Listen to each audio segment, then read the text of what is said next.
கடமையை செய்தால் உரிமையை பெறலாம். தேர்தலில் வாக்களிப்பது நமது கடமை.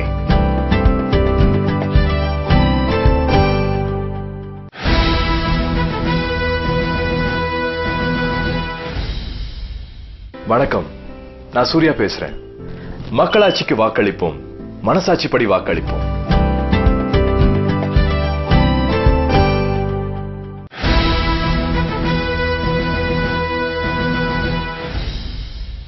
நம்ம குழந்தைக்கு தடுப்பூசி போலன்னா எவ்வளவு தீமை நடக்கும்.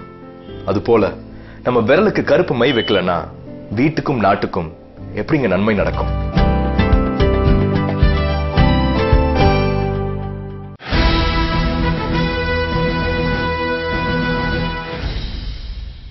விற்பதற்கோ விலைக்கு வாங்கவோ நமது வாக்கு பொருள் அல்ல. அடுத்த 5 வருஷம் நம்ம வாழ்க்கையை தீர்மானிக்க போற மந்திரம். நமது வாக்குரிமையே நமது எதிர்காலம்.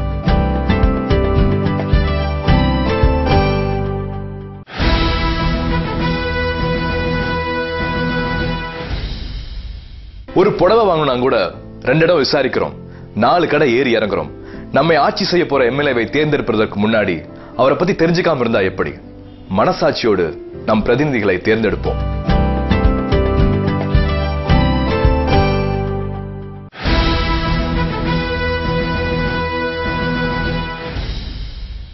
ஏழை பணக்காரர், கருப்பு வெள்ளை, சாதி மொழி இனம்னு நம்மள பிரிக்கிற பல விஷயங்கள் இருக்கு.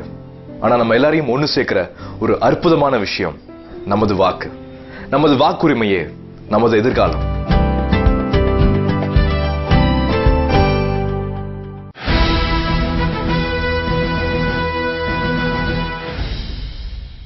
கண்ணை வித்து கனவு வாங்கக்கூடாதுன்னு சொல்லுவாங்க. கண்ணை போல மேலானது நமது வாக்குரிமை. நம்ம வீட்டு குழந்தைகளின் எதிர்காலம் எங்க இருக்குன்னு தெரியுங்களா?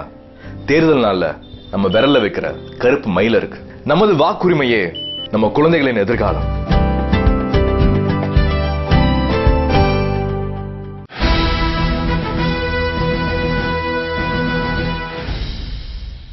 நம்ம யாரு ஆளணும்னு முடிவெடுக்கிற உரிமை உலகத்துல இருக்கிற எல்லா நாட்டுக்கும் கிடைக்கிறது இல்ல.